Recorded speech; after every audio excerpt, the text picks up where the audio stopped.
गणति जारी रही गोटे पर गोटे ट्रेंड सामना को आसी प्रकृत में कौन होगापी जाऊँगी पश्चिमबंग में कौन होगापी जाऊँगी तमिलनाडु में अन्य राज्य गुड़िक तो नजर रही किंतु सबुठ बड़ राज्य जो वर्तमान समय एथर निर्वाचन जी भी राज्य में होची चारोटी राज्य गोटे केन्द्रशासित अंचल ताठू सबुठ बड़ होची पश्चिमबंगर ये हूँ लड़ई और पश्चिमबंग लड़ई रे मैजिक नंबर पार करिछि भारतीय जनता पार्टी। ये बड़ खबर सामना को आसुची 100 तल को खसिला ममता दल टीएमसी प्रारंभिक ट्रेंड रे पश्चिमबंग रे बीजेपी को बहुमत मिली एवं मैजिक नंबर अतिक्रम कर सारी भारतीय जनता पार्टी वर्तमान समय 142 आसन सहित आग को बढ़ी एवं जदि आपण देखिबे ताहले वर्तमान समय टीएमसी 99 एवं अन्य 4 ये आहुरी भी बढ़िबो मैजिक नंबर पार करछि भारतीय जनता पार्टी प्रारंभिक ट्रेंड रे पश्चिमबंग रे बीजेपी को बहुमत सहित सुरत विश्वाल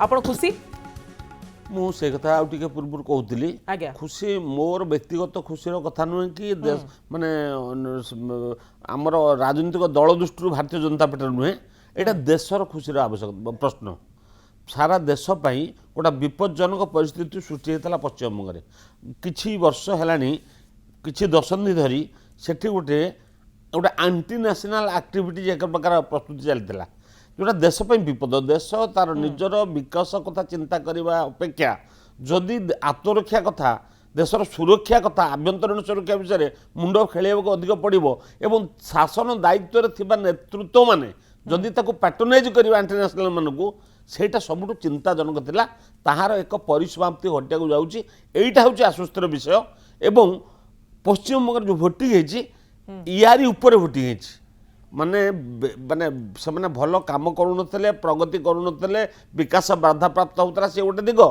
किंतु देश विरोधी तत्व मानकू समर्थन करुले एवं ताको सुधारिबा को उद्यम कला बेले ताको गतिरोध करुले से ता विरुद्ध रे मत जाइछि एवं भारतीय जनता पार्टी जो राष्ट्रवाद ता सपक्ष में मत लोक मन देइछथि एटा हो जोटा पॉजिटिव ट्रेंड एटा देश पय शुभ लक्षण एटा हो मोर कहवा कथा। ओके आम आगो आसवा आलोचना करवा निश्चित भाव में आपण पश्चिमबंग तो कम से कम खुशी खबर आसी 149 वर्तमान समय भारतीय जनता पार्टी अर्थात 148 जो मैजिक नंबर अच्छी पार कर सारी एवं ट्रेंड आउ किछि समय पर स्पष्ट हो आउ किछि घंटा पर आम सहित प्रवीण बागी उपस्थित रही वरिष्ठ सांबादिक अधिक आलोचना करने आम टीवी स्क्रीन में देखी पार्चु। प्रवीण जी आपका स्वागत है कनेक्ट न्यूज में। ओडिशा में अभी जो रुझान सामने आ रहे हैं वेस्ट बंगाल को लेकर वहां पर मैजिक नंबर पार कर चुका है भारतीय जनता पार्टी। बंगाल की बात आप कर रही हैं? जी जी बंगाल में तो चुनाव प्रचार के समय ही लग रहा था वहां की ममता बनर्जी के खिलाफ लोगों में गुस्सा है। कई घटनाएं इधर पिछले कुछ समय में हुई थी जिसके कारण उनकी लोकप्रियता में गिरावट आई थी, तो वो रिकवर करने की कोशिश कर रही थी और बहुत मजबूती से उन्होंने चुनाव लड़ा। हालांकि अभी कुछ स्पष्ट चित्र सामने नहीं आया है जी, मगर ये लग रहा है कि टक्कर कांटे की है और भाजपा को जो रुझान आ रहे हैं उसमें बढ़त मिलती हुई दिख रही है। तो इसके पीछे भाजपा कार्यकर्ताओं की कड़ी मेहनत का योगदान है और ममता बनर्जी की जो लोकप्रियता थी उसमें गिरावट की वजह से ये रुझान दिख रहा है। हालांकि अभी समय है, अभी वो रिकवर कर सकती हैं, आगे आ सकती हैं। मगर लोकतंत्र की यही तो खूबसूरती है कि कोई एक पार्टी, कोई एक मुख्यमंत्री या प्रधानमंत्री बहुत लंबे समय तक नहीं चलता, क्योंकि लोग फिर एक उसमें यथास्थितिवाद आ जाता है। सत्ता में रहते हुए नई कल्पनाएं, नई सोच, तो लोगों की चाहत यह है कि कुछ नया होते रहना चाहिए। तो उसी चाहत के चलते सरकारें बदलती हैं, पार्टियों का शासन बदलता है। और बंगाल तो इस मामले में बहुत ये रहा है कि 34 साल तक वहाँ शासन था सीपीएम का। ज्योति बसु फिर बुद्धदेव भट्टाचार्य मिल करके वहाँ शासन चलाए, तो एक लंबा शासन उन्होंने किया। मगर बंगाल का जो पिछड़ापन है वो सबसे बड़ा मुद्दा इस चुनाव में बन करके उभरा। और इस बार ये भी देखा गया कि जो बंगाली दूसरे प्रदेशों में नौकरी, रोजगार, मजदूरी के लिए है, वो बड़ी संख्या में इस बार लौट करके आए सिर्फ वोट देने के लिए। तो उनका वोट स्वाभाविक रूप से सरकार के खिलाफ गया होगा, क्योंकि उनके मन में गुस्सा था कि अगर यहाँ हमारे अपने राज्य में कुछ काम मिलता तो हमको बाहर नहीं जाना पड़ता, यहाँ अपने घर परिवार के साथ रहते, अपने लोगों के बीच रहते। तो ये एक नाराजगी थी जो ये एक बड़ा फैक्टर होता दिख रहा है, चुनाव परिणामों पर असर डालता दिख रहा है।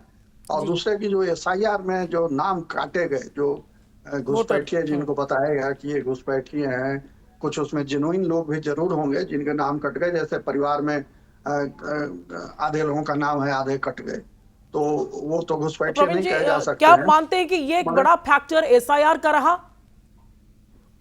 एसआईआर भी एक बड़ा मुद्दा रहा। एसआईआर में 92-94 लाख जो नाम काटे गए, जी। वो एक बड़ा मुद्दा रहा, क्योंकि आरोप यही लगता रहा कि ये बांग्लादेशी घुसपैठिए हैं जिनको ममता बनर्जी सरकार ने वहाँ वोटर लिस्ट में उनका नाम शामिल करा दिया, मतदाता बना दिया, उनको सुविधाएं देती हैं और बदले में वो ममता बनर्जी के लिए वोट करते हैं थोक भाव में।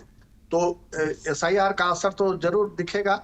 और 90% 93% जो पोलिंग हुई उसके पीछे भी यही वजह है कि जो डिफंक्ट मतदाता थे, यानी जिनकी मृत्यु हो गई थी या एक आदमी का नाम 3-3 4-4 जगह है, वो सब क्लियर किया गया, तो मतदान प्रतिशत बढ़ना ही था। तो उसी का ही असर है। और दूसरे की चुनाव इस बार बहुत सघन हुआ, बहुत आरोप प्रत्यारोप लगे और दोनों दलों ने, भाजपा और टीएमसी दोनों ने पूरी ताकत अपनी झोंकी थी और गांव-गांव तक, चप्पे-चप्पे तक प्रचार का काम हुआ। जी। सेंट्रल फोर्सेज का धन्यवाद देना पड़ेगा कि उनकी वजह से इस बार बंगाल में हिंसा कम हुई, रक्त रंजित चुनाव नहीं हुआ। नहीं तो बंगाल इसी के लिए जाना जाता रहा है, बूथ कैप्चरिंग, हिंसा, मर्डर, ये चुनाव के पहले, चुनाव के बाद और चुनाव में तो होता ही होता है। तो इस बार वो बहुत नगण्य कुछ सीटों में हुई उनकी है। संख्या जी। रही। प्रवीण जी, हम आपसे ये भी जानना चाहेंगे, 2016 में 3 सीटों पर भाजपा था और अभी 2021 में अगर आप देखें तो 77, और अभी जो बढ़ोतरी दिखने को मिल रहा है उसका कारण आप क्या कहेंगे? की फैक्टर्स क्या हो सकते हैं? की फैक्टर एक तो कि इसमें भाजपा के नेतृत्व की ये दृढ़ इच्छा थी कि हमको बंगाल में अपनी सरकार जी। बनानी है, क्योंकि उनके साथ बंगाल सेंटिमेंटल रूप से जुड़ा हुआ है। भारतीय जनता पार्टी की जो पूर्ववर्ती पार्टी थी, भारतीय जनसंघ, उसके संस्थापक थे डॉक्टर श्यामा प्रसाद मुखर्जी, जी। वो जी। बंगाल के ही थे।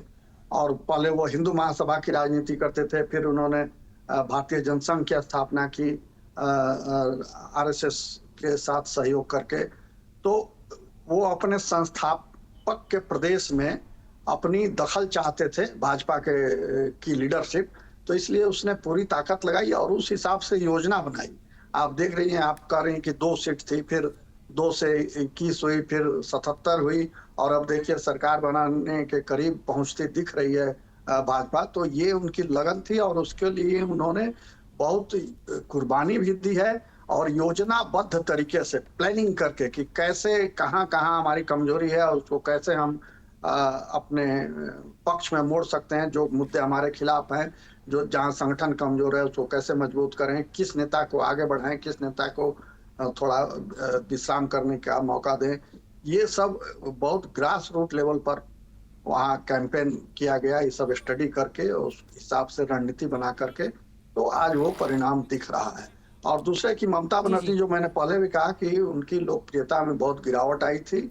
और खास करके देखिए, सरकार किसी भी पार्टी की हो, मुख्यमंत्री और बाकी लोग तो ठीक रहते हैं, मगर कार्यकर्ताओं को कंट्रोल करना, काबू में रखना बड़ी समस्या होती है। कार्यकर्ता बेलगाम हो जाते हैं और उसके वजह से बदनामी होती है पार्टी की और मुख्यमंत्री की। तो वहां भी टीएमसी के कार्यकर्ताओं की बदनामी की वजह से मुख्यमंत्री को आक्रोश झेलना पड़ रहा है, सरकार पर गुस्सा दिख रहा है। और दूसरे की तृणमूल कांग्रेस के अंदर बड़ा अंतर विरोध था, बहुत नाराजगी थी कार्यकर्ताओं में। अभिषेक बनर्जी को जिस तरह से उन्होंने आगे बढ़ाया था और एक तरह से पूरी कमान अभिषेक बनर्जी के हाथों में सौंप दी थी ममता बनर्जी ने, उसको लेकर के पार्टी के सीनियर नेताओं में बड़ी नाराजगी थी। तो वो नाराजगी को भी कैश कराया भाजपा ने। और जो योजनाएं चला रही थी ममता बनर्जी, उन योजनाओं को और बढ़ा करके देने की घोषणा की भाजपा ने। तो इन सब का, और दूसरे की उसने हिंदुत्व और सनातन का मुद्दा वहां बहुत जोर से उठाया कि दीदी बंगाल का को बांग्लादेशी घुसपैठियों से भर रही हैं और वो बंगालियों का हक और हुकूक मार रहे हैं, जो बांग्लादेशी घुसपैठिए हैं, रोजी रोजगार छीन रहे हैं। तो ये सब कई मुद्दे मिल करके और आज ये स्थिति आई कि भाजपा इतनी मजबूती से उभरती हुई कई वहां मुद्दे दिख रही है। मिलकर के ये कामयाबी भाजपा को मिलने जा रही है। अगर कह सकते हैं कि अभी तो रुझान अभी बाकी है, जेते जेते समय गड़ब सेते सेते हुए तो स्थिति रे परिवर्तन भी आसी पारे, किंतु सुरत विश्वाल को पई ये तो निश्चित भाव में खुशी खबर। आगो को आलोचना भी करबा। आम सहित अनेक अतिथि मध्य शामिल हेबे। प्रवीण बागी जी भी हमारे साथ हैं।